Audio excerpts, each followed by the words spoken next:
Hi friends, welcome to my channel. तो आज के वीडियो में हम लोग देखने वाले हैं ब्लूम्स टैक्सोनॉमी ऑफ ऑब्जेक्टिव्स, यानी ब्लूम का उद्देश्यों का वर्गीकरण।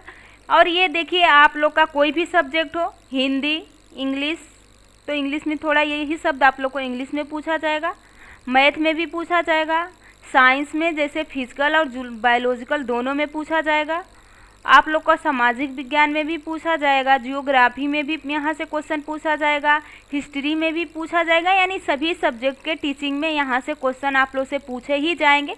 तो ये सभी सब्जेक्टों के लिए ये सब्जेक्ट कॉमन है, तो इसको सभी लोग पढ़िएगा।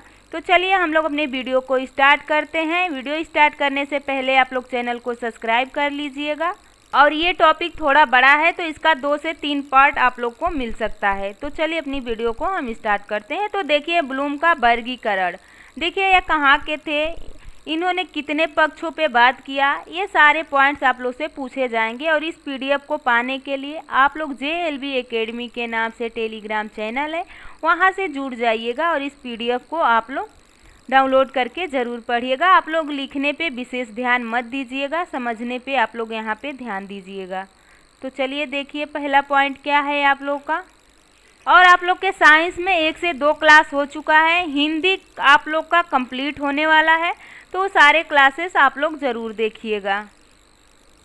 देखिए यहाँ पे ब्लूम का वर्गीकरण मनोवैज्ञानिक बेंजामिन ब्लूम के नाम पर एक वर्गीकरण प्रणाली है जो शैक्षिक लक्ष्यों और उद्देश्यों को वर्गीकृत करती है। इस ढांचे को पहले बार शैक्षणिक उद्देश्यों का वर्गीकरण क्लासिफिकेशन ऑफ एजुकेशनल ऑब्जेक्टिव्स पुस्तक में पेश किया गया। ये पुस्तक का नाम है, पुस्तक का नाम आप लोग ज़रूर याद कीजिएगा, क्योंकि पुस्तक का नाम आप लोग जब अपना क्वेश्चन आंसर लिखें तो वहाँ पे मेंशन ज़रूर कीजिएगा, जिसे 1956 में ब्लूम द्वारा प्रकाशित किया गया। यानी ये पुस्तक है जो ब्लूम के द्वारा प्रकाशित किया गया था। यह प्रणाली शिक्षा में व्यापक रूप से अपनाई गई है। शिक्षकों द्वारा शिक्षण से पहले किसी विषय से संबंधित उद्देश्यों का चयन करने के लिए इसका उपयोग किया जाता है। देखिए, जब कोई शिक्षक किसी सब्जेक्ट को पढ़ाने चाहते हैं तो उसके उद्देश्यों के बारे में सोचते हैं, तो यही इसमें कहा गया है कि उद्देश्यों का चयन करने के लिए इसका उपयोग किया जाता है। टेक्सोनॉमी को अक्सर शिक्षा का उद्देश्य कहते हैं, ऑब्जेक्टिव्स ऑफ एजुकेशन के रूप में संदर्भित किया जाता है।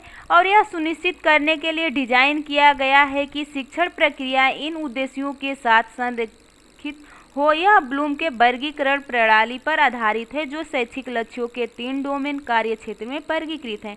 पहला है आप लोग का ज्ञानात्मक, भावात्मक, क्रियात्मक। यानी ज्ञानात्मक आपके दिमाग से संबंध रखता है, भावात्मक आपके हृदय दिल से संबंध रखता है, और क्रियात्मक आपके हाथों से करने पे बल देता है।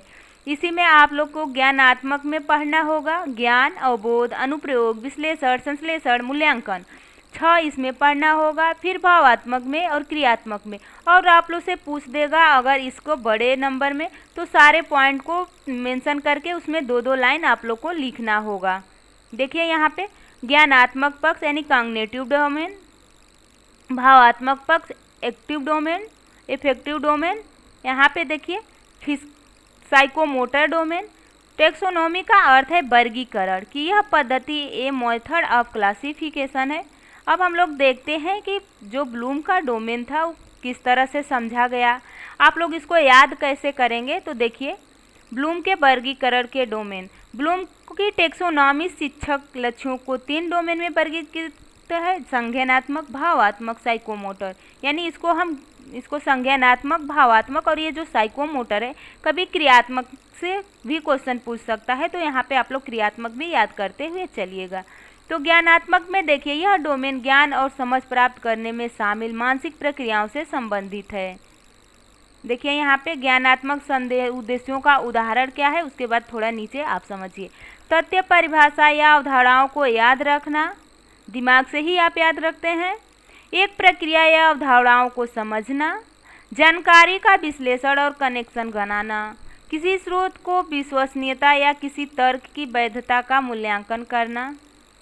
आगे देखिए, कुछ नया बनाने के लिए कई स्रोतों से जानकारी का संश्लेषण करना। भावात्मक क्षेत्र में देखिए, इसमें यह डोमेन सीखने की भावनात्मक या और व्यवहार संबंधित पहलुओं से संबंधित है। भावात्मक उद्देश्यों का उदाहरण देखिए, किसी विषय या मुद्दों के लिए प्रशंसा विकसित करना। अगर कोई आपके सामने अच्छा कार्य कर रहा है तो क्या आप अपने भाव ही तो प्रकट करते हैं, किसी के सामने उसकी प्रशंसा करते हैं। अगर गलत कार्य किया है तो वहाँ पे आप उसको बोलते हैं, डांटते हैं।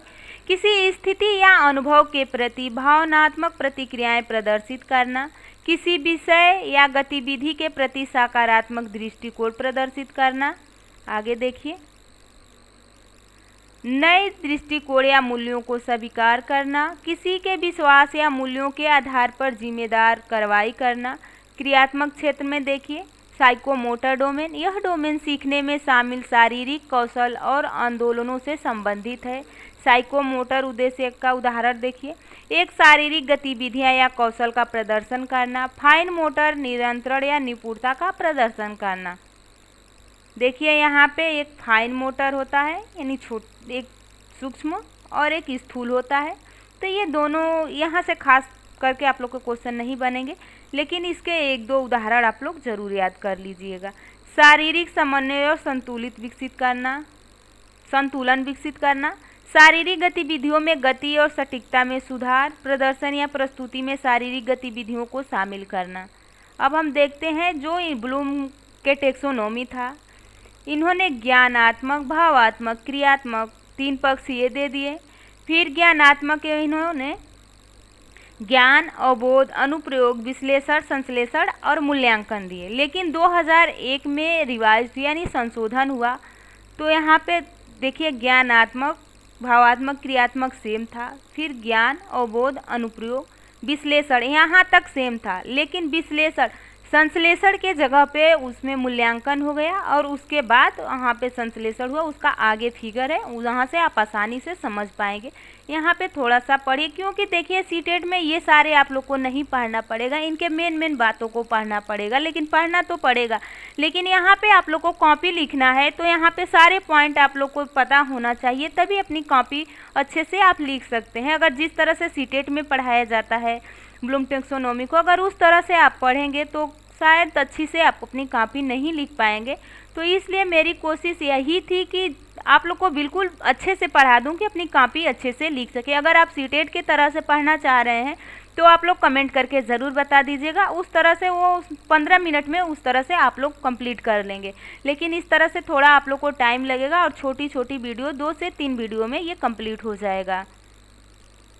देखिए यहाँ पे 2001 की संशोधित ब्लूम के टेक्सोनोमी 6 शैक्षिक उद्देश्यों की मूल ब्लूम के टेक्सोनोमी का एक संशोधन है, जिसे पहली बार 1956 में प्रकाशित किया गया था। इस संशोधन का उद्देश्य शैक्षणिक प्रथाओं और प्रौद्योगिकों में परिवर्तनों को प्रतिबंधित करने के लिए टेक्सोनोमी को अपडेट करना, यानी इसमें पुनः निर्माण, मतलब इसमें संशोधन किया गया। 2001 की संशोधन ब्लूम का वर्गीकरण में 6 संज्ञानात्मक डोमेन शामिल हुए। 6 संज्ञानात्मक डोमेन तो उनके जो 56 में उन्होंने प्रस्तुत किया था उसमें भी थे, लेकिन उन्हीं 6 में 2001 में थोड़ा सा ऊपर नीचे कर दिया गया। तो यहाँ पे देखिए, रिमेम्बरिंग यानी स्मरण, इसको ज्ञान भी बोल सकते हैं। स्मृति से जानकारी, देखिए यहाँ पे आप लोगों को समझ में आएगा, तो बाद में हम यहाँ पे आते हैं। देखिए इधर कहीं मैंने फिगर खुद देखिए, यहाँ पे देख लीजिए।